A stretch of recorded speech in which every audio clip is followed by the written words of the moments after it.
Everybody, David Kutsia. Welcome on Civil Coffee Klastch this morning. I just want to make sure that everything projects fine. Right. Thank you very much for joining us. It's going to be an awesome session with Mr. Luyanda Ndlovu. I'll introduce him a bit later. So welcome, and I hope that you will enjoy this learning experience.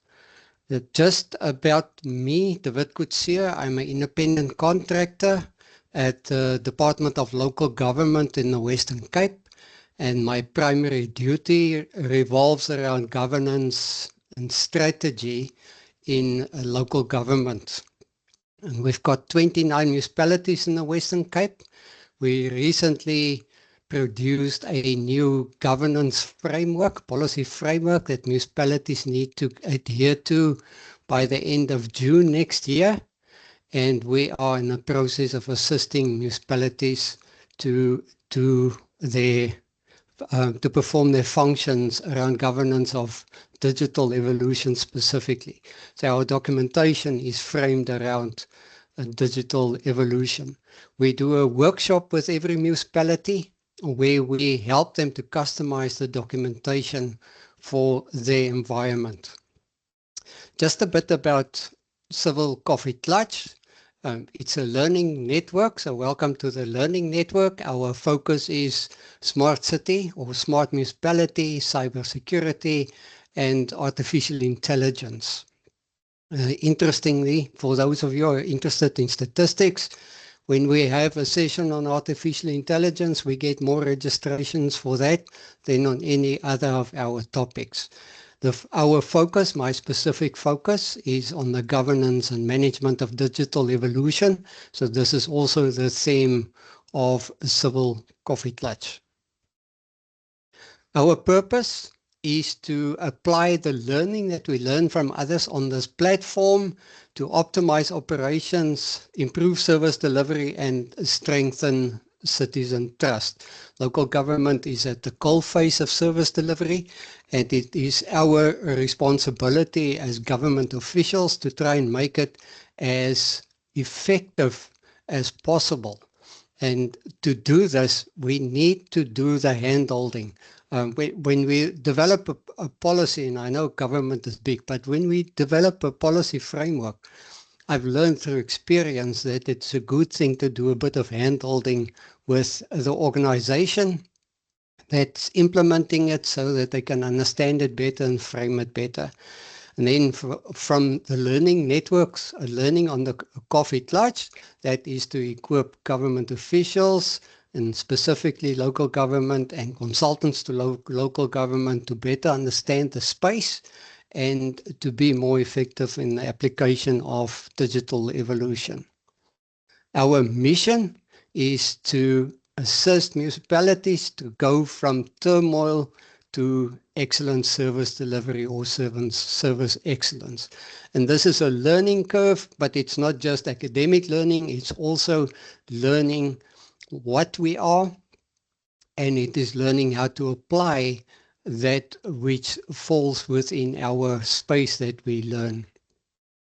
Lastly, we cannot accept things as they are. It's up to us as change agents, everybody that's on this call, everybody that sees the video afterwards, it's up to us as change agents to imagine the future, to frame what we want in the future as if we have already received it, and then work out the phases to get there. So we need to be deterministic in creating the future, but first of all, we need a vision of the future. And when we set a vision of the future, it's also important to make sure that we connect it with the emotional state that we will achieve when we are at that point in the future. So it's not just having a goal or a vision or a mission, it's also about making sure that we work towards achieving it. Then my last slide, that was my introduction. I would like to introduce Mr. Luyanda Ndlovu to you. Colleagues, friends, those of you that are online, there are a handful of people that had a profound impact on my career. And I just want to acknowledge Luyanda as one of those people. He was my CIO while I was at the DPSA. And in 2009, he launched me into governance, and he nominated me to facilitate a governance planning session. And that's actually where the whole journey of my career started. So Luyanda, thank you for being a friend over the years. Thank you for being on the platform. And I hope that introduction will suffice. Thank you very much. I'm going to hand over to Luyanda for his presentation. All right. Good morning, ladies and gentlemen. Good morning, colleagues.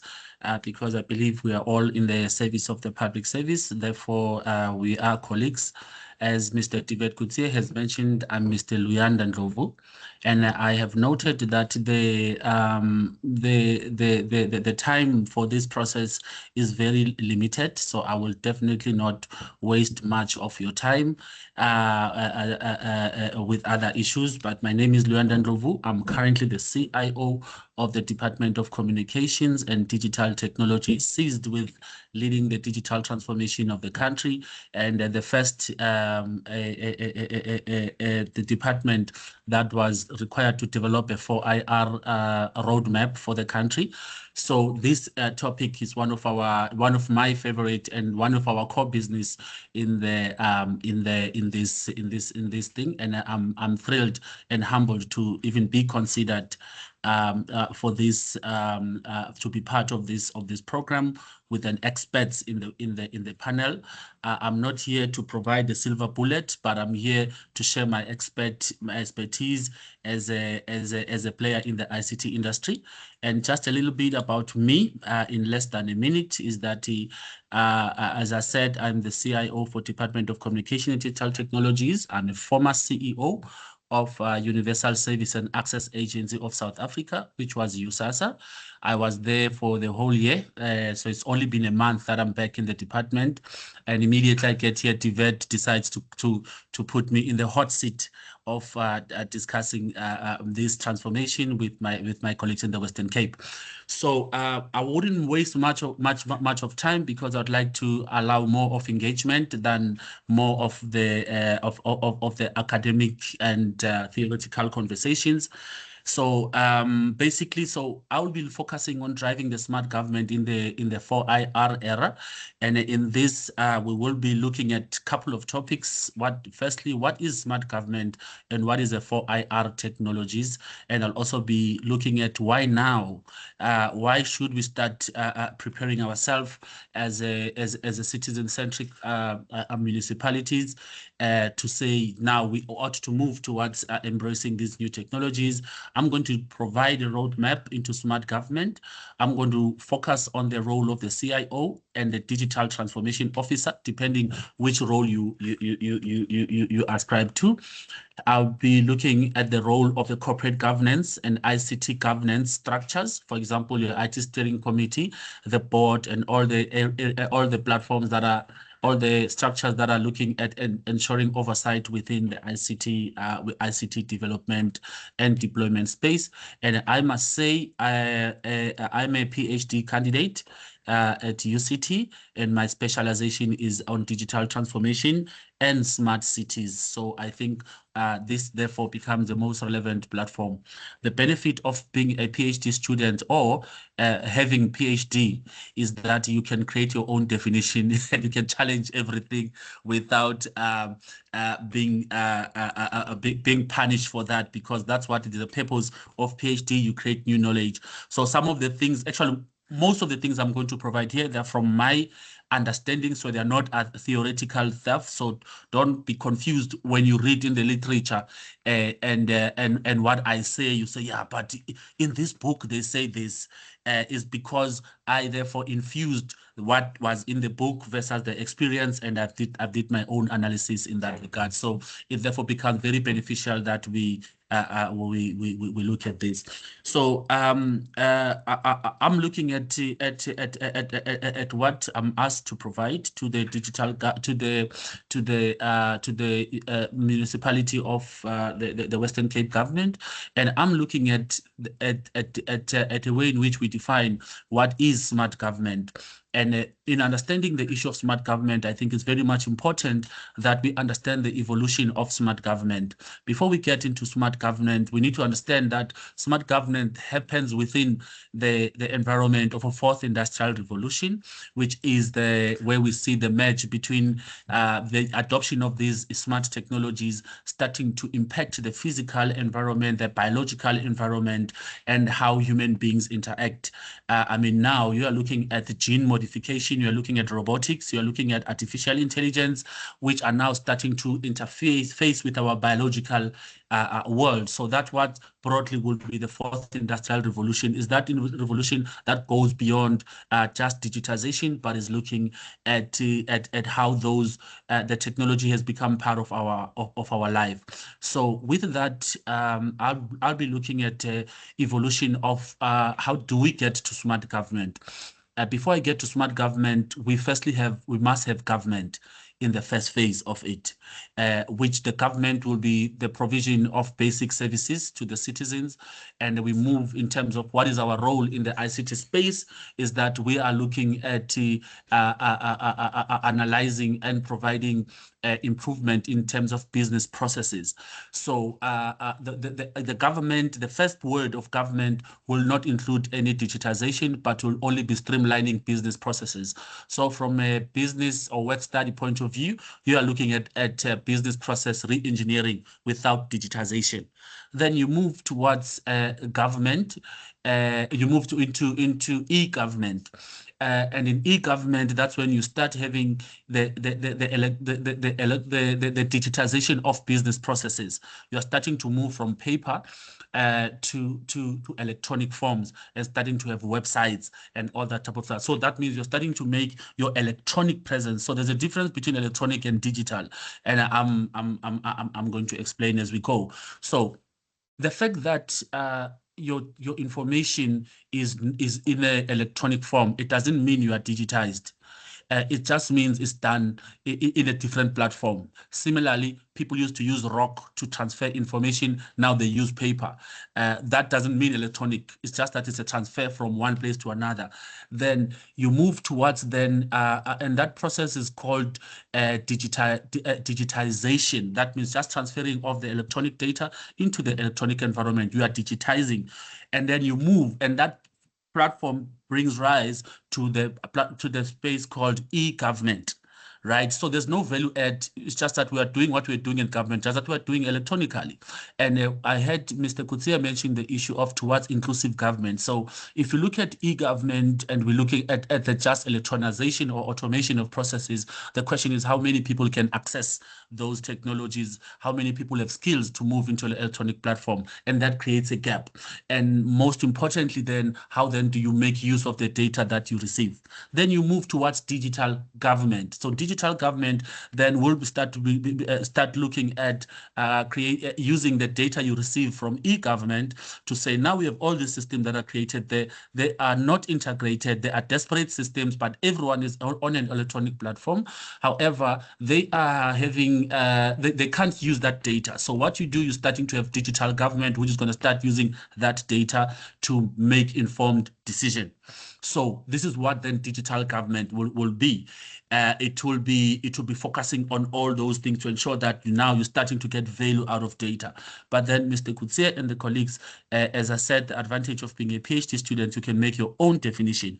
I am saying, while the whole country is running towards digital government, we ought to move towards smart government. There's a difference between digital government, between government, e-government, and digital government and smart government. Smart government, it is the high level of digital government, depending on your maturity. Smart government is citizen-centric. meaning that smart government is led by digital transformation, and which is the purpose of this of this conversation, that we are seized with digital transforming an organization. So we are not only digitizing, which is moving paper to electronic, we are not only digitalizing, doing business, changing business processes into a digital platform, but we are saying we are starting to work in a digital space, meaning that we are changing how we are interacting with our government. We are changing how we are using data. We are changing how we are making value for the citizens. So that, in my view, that will be then the smart government. The smart government, you know that data is the new oil. You cannot be smart unless you have information. It doesn't matter how intelligent you are. Intelligent people who did not go to school, they ended up nowhere because they don't have information to process. So you've got a V8 engine, yet you don't have petrol, for example. So that's basically what then smart government will be. You get this petrol, which is the fuel towards transforming the organization, which then now the organization is starting to become citizen-centric. The organization is starting to be everything that it does, the culture, everything they do, they start thinking digital. So I'll call it a digital-first organization. So that is what will be, in my view, a smart government. A smart government is all about citizens. It's all about inclusivity. It takes care of the weak. It takes care of the elderly. It takes care of the poor. It takes care of those who are physically disabled. It is smart because it adapts. So the citizens' needs, they change all the time. So you therefore align yourself towards that. That is what is smart. If you talk of an AI-enabled device, you know that it changes given the data that you put in it. So that's what will be a smart government, in my view. So it's still digital government, but on steroids. Let's put it like that. So basically that's what it is. So now the question all of us can ask to say, we in the government of Eastern Cape, in all our municipalities, we were running government, and we are trying to move to e-government at a different pace. Why now? Why should we start looking at smart government? It's because while we have digitized, our systems are not yet integrated. They are outdated. And worst case, why do we need to do that? Is because we have digital natives. We have citizens that cannot accept inconvenience. We have citizens whom their demands say, unless I have an electrical problem now, somebody ought to have known in advance that there will be power outage here. They expect government that is thinking on their feet, that knows their needs in advance. So we've got very high demanding citizens who can quickly go on social media and badmouth your organization. And tomorrow you appear in some commissions if you were corrupt, and tomorrow your job is gone, meaning the fact that you are working for government, you are no longer safe. So for you to meet these digital natives space, you need to be ready for a smarter government that is using data. And why does a smart government matters now is because we have many data sources in place. People have smartphones. It can track their movement, can track their location, it can track their health, it can track everything, meaning people have data at their fingerprints. Number two, we are currently deploying smart meters in the across the country, actually, but also in particular to the Western Cape government. We are looking at smart transport, and that is data that is being produced on daily basis. Now, why do we need to care? Is because these devices, like in the e-government, where it was people to machines, now we are having these machines talking to another machine, which we call it the Internet of Things. So your smartphone is starting to talk to your car is starting to talk to the robots are starting to talk to everything else. So let's use a use case scenario. Your smartphone detect that your blood pressure has dropped. It knows that you always get your chronic medication on Thursdays. However, your blood pressure has dropped. So what it does, you get into your car, the car communicates with your phones without you being in that. I'm talking about the Internet of Things. The car already knows where you ought to know. Because it's a smart car, It does, it runs. When the robots are there, robots are there. Smart robots will identify, will get the data from your smartphone about your health, and it opens the robots for you, and it passes. And then at the hospital, they already know that Mr. Ndlovu is coming. He has a heart problem. They already packed my medication because there's this integrated data that are there. So we ought to have that because we've got a high number of data that is available at our fingerprints, and that data is high volume in number. It's of high value and it has high velocity. It moves at a high speed. So we are looking at data streaming. We are looking at data at rest.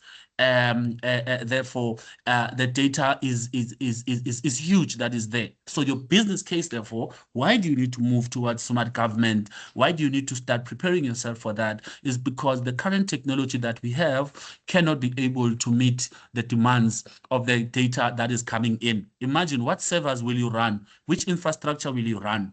Let's say you are running your servers in an old traditional physical infrastructure.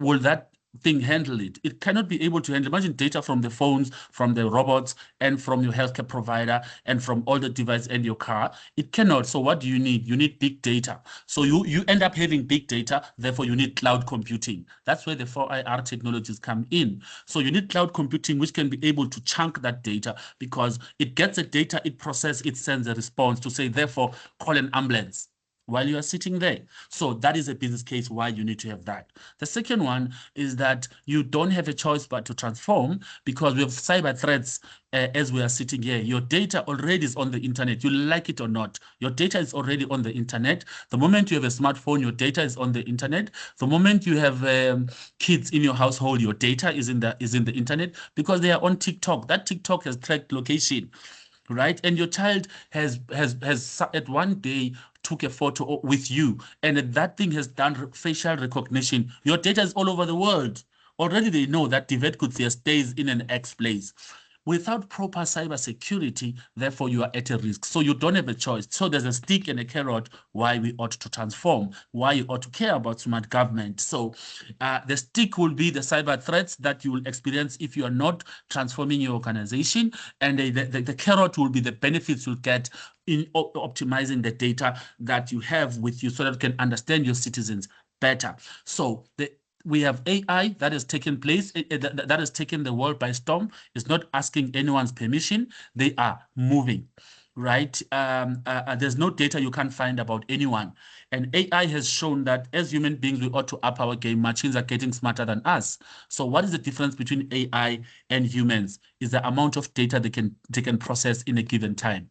So we ought to start taking advantage of that and then move towards digital transformation beyond just digitization, beyond just e-government, beyond just a digital government, and introduce digital transformation, which is citizen-centric. So we don't have a choice, right?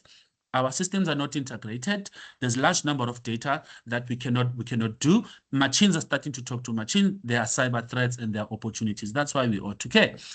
So I have a framework that I've put together for my Department of Communication and Digital Transformation. This framework comes from BCG with Boston Consulting Group. And I've also integrated a Microsoft Digital Transformation Framework because for me, it was explaining better what it needed to do. Then I fused them into one, and then I then put my own thoughts in it.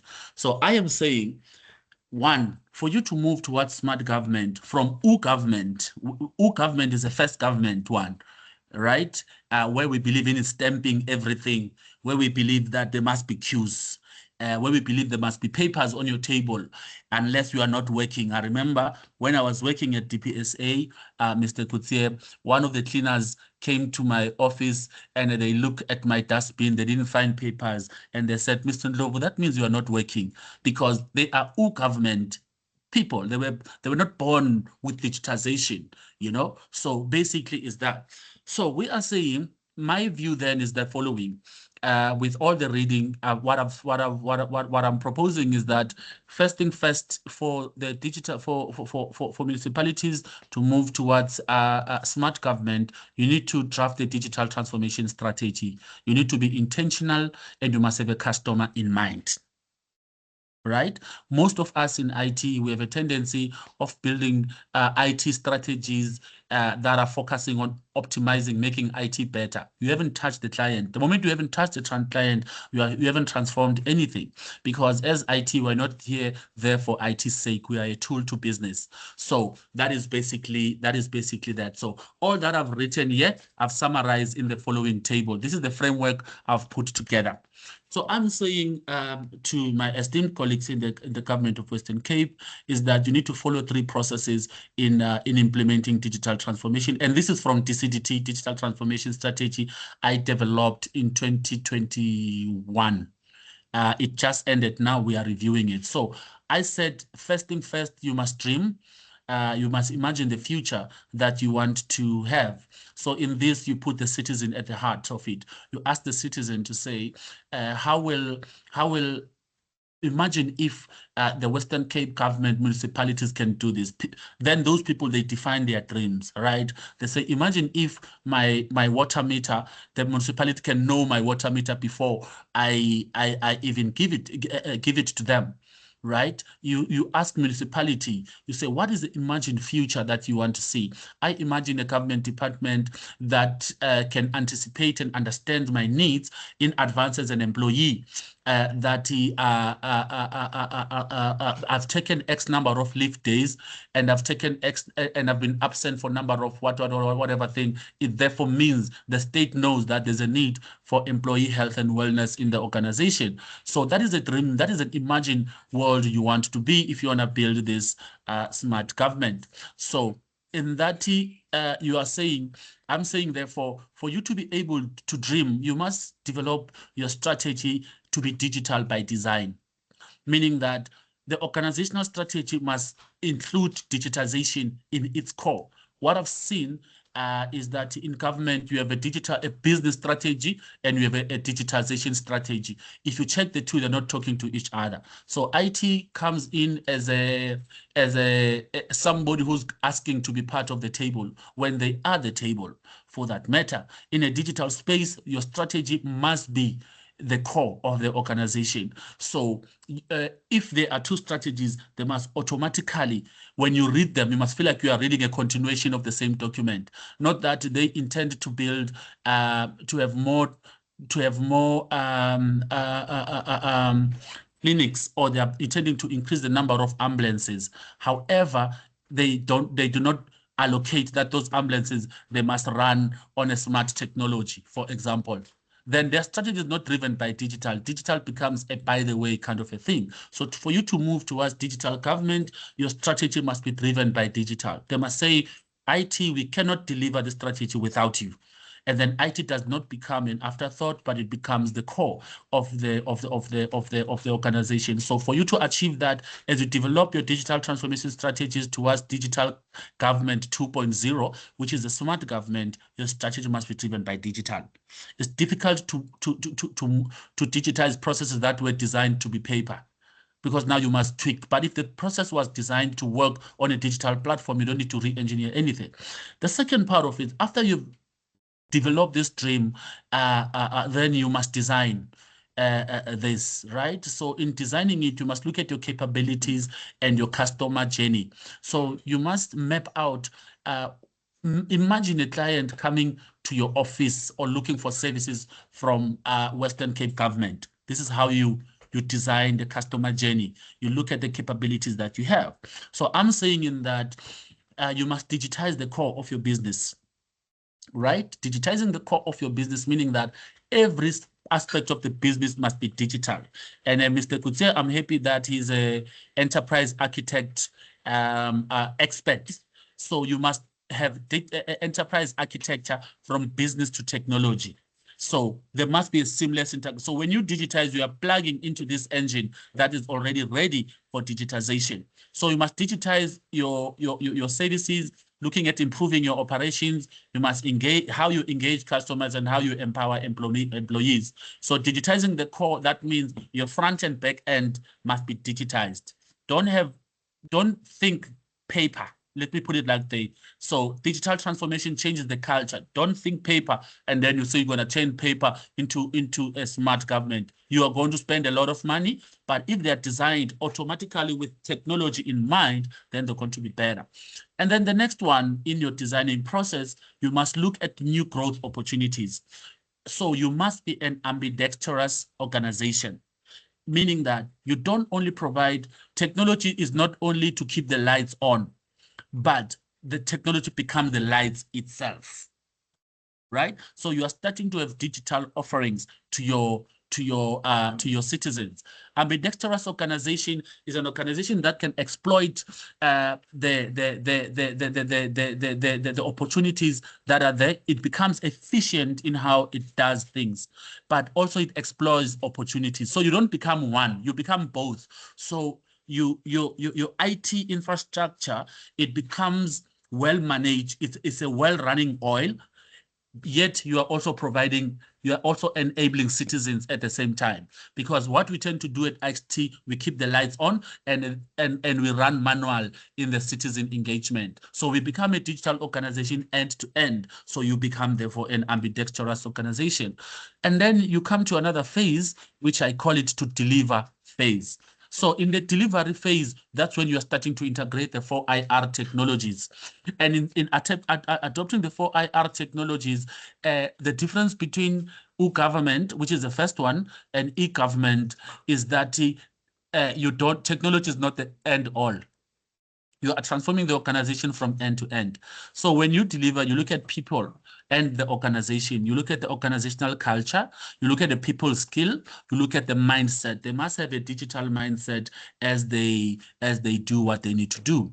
And because you've transformed and you've digitized all your processes, automatically every system or every infrastructure or any process, at the end, it produces data. This is where I was talking about the big data. So you are looking at data and analytics. Data is your data management, your big data technology, and the number of data you are getting, and you are starting to make an insights around that data. You are starting to understand what customers need, and then you are starting to become you walk in the customer's shoes. You anticipate their needs in advance. That is data analytics. And then we come into the technology. In this technology, then we are looking at this 4IR technology in the municipality space. You are looking at the Internet of Things. You are looking at artificial intelligence. You are looking at cloud technology. Those are the three key technologies that you ought to, or you might need to consider in terms of your adding value to your citizens. So your technology needs to be resilient enough. Cloud, you cannot live without cloud because you need bigger processing capability. If you run it yourself, your IT will be busy fixing things forever than adding value to customers. And we are saying, we know Western Cape government is the richest government relative to, and it and Gauteng, they are relatively the richest in terms of budget. However, these are state money. Therefore, it wouldn't be proper for IT to deliver this digital transformation using all of it in terms of the state money and not becoming efficient. So therefore, one way to deliver digital transformation, use an ecosystem approach that's going to save you money. Partner with private sector, partner with other government departments, partner with other municipalities to get a shared services model, right? Because all of you, your processes are the same. You are serving citizens, you are providing basic services. That's all you are doing, right? So why can't you replicate and have a centralized approach where you all can put money together and you offer, you get that service? So use an ecosystem approach, partner with private sector. You cannot do it alone as government. So an ecosystem approach is the best way to go from government, e-government, digital government to smart government. So basically, this is my view on how I think you can transform your organization. So my two closing slides to allow, therefore, more conversations is that an ordinary CIO will not do it. In the digital transformation or in a smart government, we need an evangelist.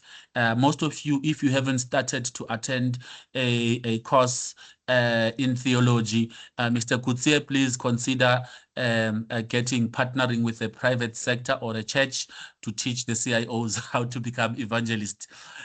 Because you will need to do a lot of preaching, you'll need a lot of convincing, and you need to do a lot of walking the talk. So you must champion digital transformation. You must be the evangelist. And I argue again and say that CIOs used to say we align to business. We don't align to business in a digital transformation world. We are partner to business, right? Because now the CIOs are no longer the CIOs, they are the CEOs also. They're just the digital CEOs. So you and the CEO or the DG or the municipal manager, you are friends more than you were friends in the past. Because all his work, everything he does, you are the one who have it at the palm of your finger. You are the one identifying opportunities. So when they develop their business strategies, you are the one who sits there in front and you tell them how they can do it digitally. You are the one who work with them. You are the one when they say, we need to increase the metering, or we are intending to increase water infrastructure in these rural areas. You at IT, you raise your hand and say, actually, there's a new technology that we can use that can do 1, 2, 3, 1, 2, 3. Once you are a thought leader in that space, automatically you'll be required to be the one who deliver it. So CIOs, ordinary CIOs will not make it. Ordinary citizens will not make it. Ordinary CFOs will not make it. You need CIOs who think like a CEO. The organization's problems are your problems. You are the one who look for problems. You look for solutions in terms of that. And I would say this is not a must. I'm just saying CIOs need to have a business-related skills. Right, an MBA will be a great to have, but also a business-related skills would work. Your technical skills will become useless. Worse now that there's AI. Worse now that most of the IT stuff can be done by AI and can be done in the cloud. What will be the value of a CIO? So you need a CIO who is business savvy, who identifies opportunities, who understands what we need to do in that space. And most importantly, you need to be a transformational leader. You need to know that you are a change leader. You need to adapt. I would say that you must let go of your suits. I don't know if you've seen Mr. Kutsie, how nice he looks. You need to let go of your suits. And I'm also wearing a suit, but it's because I'm presenting to you. You need to let go of your suits and start wearing casual shirts and techies, because I'm telling you, it will be uncomfortable running up and down and becoming a change champion in your organization. So you need to dress comfortably, because you are the change that you want to see in your organization, and you are the leader. And most importantly, you must be a technology leader. Technology is changing all the time. The CIOs of 1990 something are useless today, because the world has shifted dramatically. So we ought to check that. We know that the Fortune 500 organizations in the world in the past 15 years, they were brick and mortar organizations. But today, the number one companies in the world, they are IT companies, your Microsoft, your Apple, and Alphabet, which is Google. And that tells you which world we are living in. And most importantly, I would say that to the Western Cape government, consider the issue of improving IT governance. In achieving your digital transformation, consider the issue of your corporate governance. Your IT steering committee, they are key. They are becoming your eyes and ears, because digitization without being properly managed, it might be misaligned. It might be not considering the risk. So you need a watchdog. Someone's going to say, did you consider this? Did you consider this? Did you consider this? So you need an IT steering committee that is very robust and engaged. Usually the IT steering committee are one of the non-functioning committees where people sit there and they don't add value, and the people are bored, they don't know what's doing. And the people are only bored because they don't understand why they are here. But if you, as an evangelist, after Mr. Kutsia has gotten you that accreditation from the theology school and you are starting to preach to them, then you are going to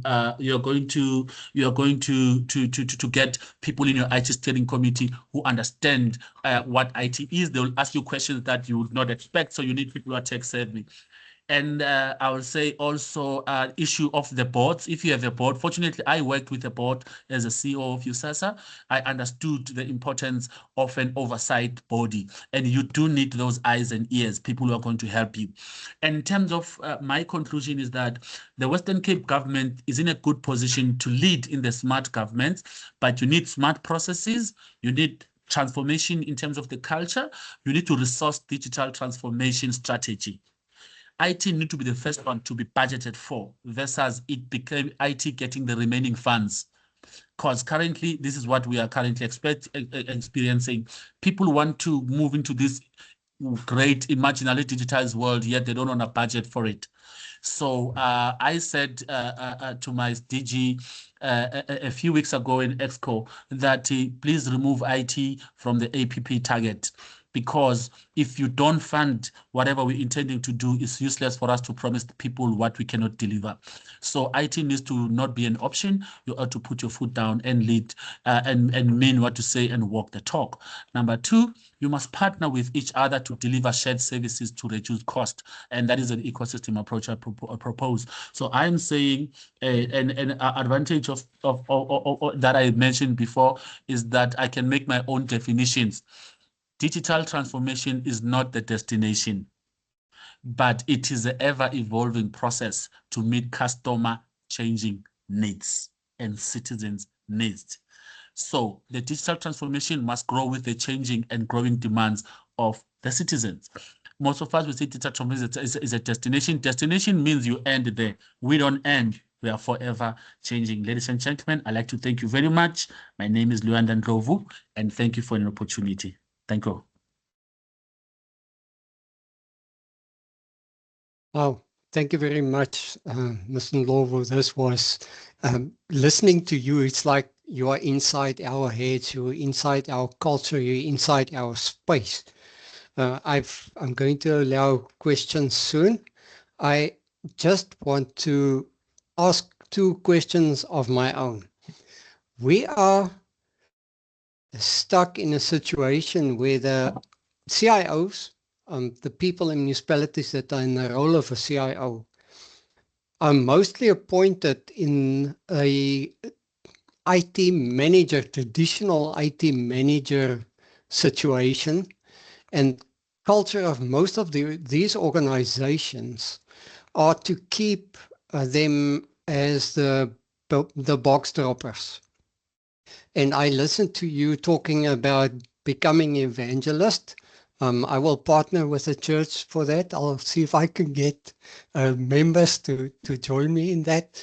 How do we bridge the gap between the cultural gap between the traditional role of IT and the business strategy? If the business itself doesn't have the capacity to embrace technology. That being said, also when you look in terms of municipalities, the situation with our political leadership.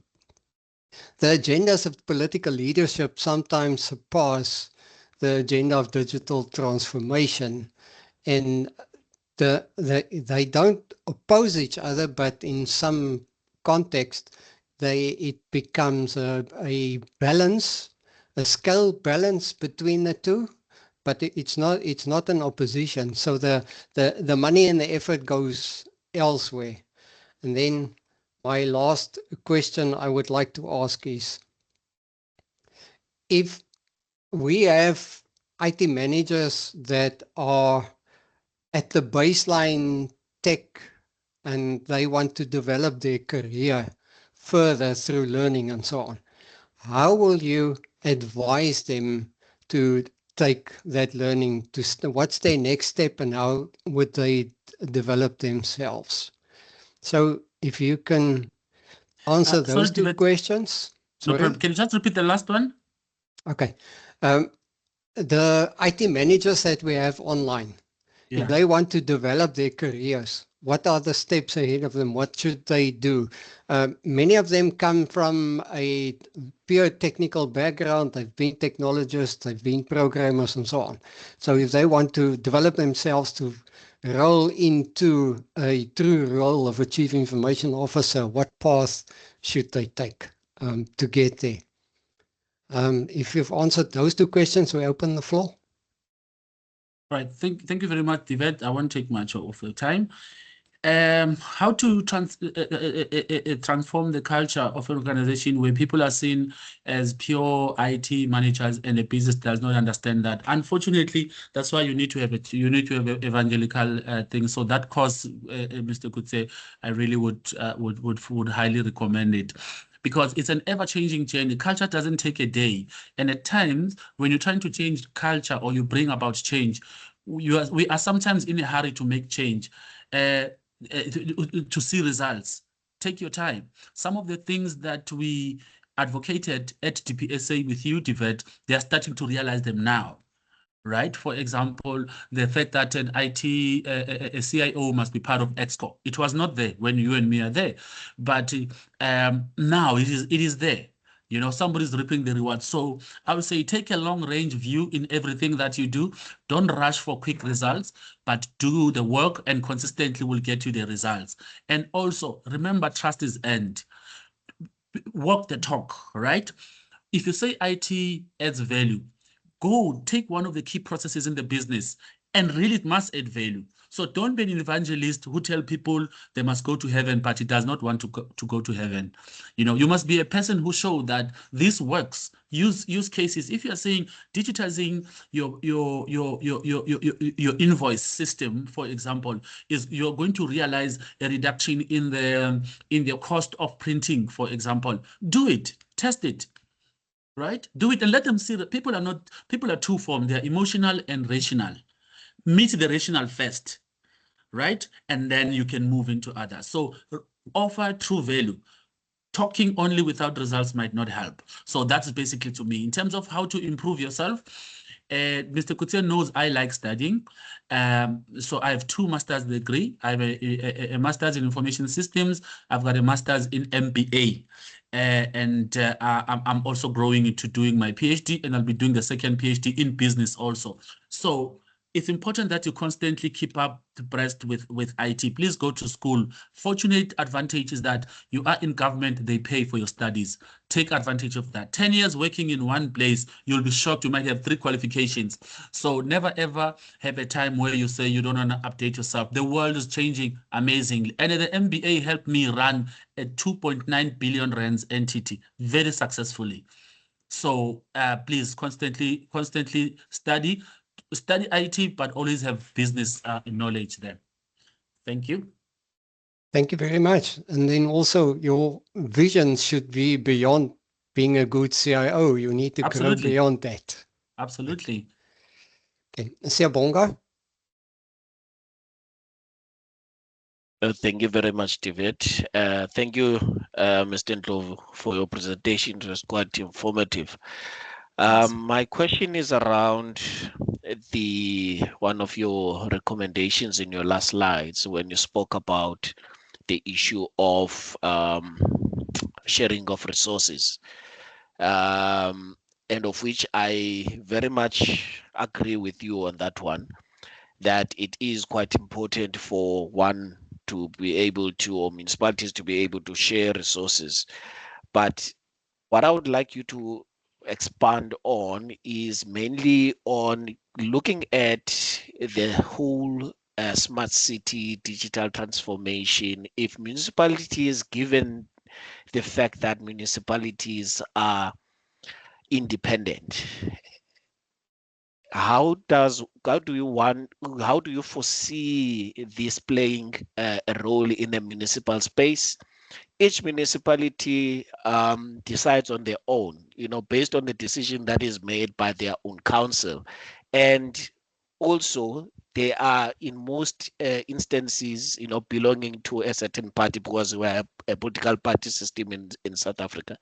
And we also would like to crack, to go beyond this political system, and for us to be able to entrench the working together with municipalities. How would you advise one to be able to drive this resource sharing, across municipalities? And what are the areas you think that municipalities would best be able to share resources on? Thanks. Can I come in, Pivot? Yeah, Sia, you're making it very difficult for me. Look, digitalization or business transformation cannot happen without political will to do so. Yes, there are different political parties, but they must never meddle with administration. The issue of IT is not a political space, right? It enables a business. So it doesn't matter which political party comes and goes. People still need to be paid at the end of the month. People need to receive emails at the end of the month. Citizens still need to be served. It's unlike one political party will say, we're not going to provide electricity, we're not going to provide water, we're not going to collect refuse. So so that basically is that. So I think my view, it's a negotiated platform. Number one, what you guys just did, and thank you, Tivet, for this. You aggregated yourself. You are from different municipalities, but yet you are here. So IT, organize yourself. At the national level, we have a GITO council. That could also be a press platform where you can have your own, probably you have your own in the Western Cape. Work together as IT. Business, show value to business. Let me put it like that. Show value to business, business will follow. Unfortunately, it's a balancing act. You need to always check. Timing is important. That's why you need to be savvy. That's why the business understanding is going to work. Even me, I check the political changes, and at times they align. Take advantage of that. Create one strategy for the province, agree on it, let everyone, doesn't matter which political party is coming and going, they must have an agreement. So in terms of areas to share, to aggregate, look at infrastructure, your back end, make sure those ones you can be able to share. Look at having one partner where all of you participate in paying it. Get one, I would call it let me use the word ERP system for now, but an integrated system where all of you can use. In CETA, we have this thing called transversal contracts. You might need to look at that, or agree, or it be appointed from the provincial government. Or from whatever, because even municipality, there's a place where they report, maybe from COCTA, let me use like that. Then got a smart city strategy across the province. That might help. And I'm not saying this, I'm saying this being exactly like you, because this is more of a business question. So these are just my suggestions on how I think we can go about it. Yeah. Well, thank you very much. Any other questions to Mr. Ndlovu? Leon, please go ahead. Mr. Ndlovu, thank you for your time and thank you for your insights. I'm from the private sector. I'm asking the question, if you want to create the ecosystem, how do you suggest we actually work together with the government, particularly with local authorities, within the framework of the MFMA? Because it is a very complex situation to actually navigate and to be able to make these partnerships happen, because some of them cannot just fit into those governance rules. If you could please pass some comment and some suggestions, please. Thank you. All right.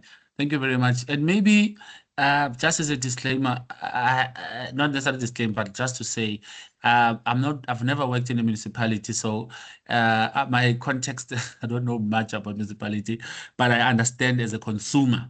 But so I'll give, that's why I'm saying my view really is my view.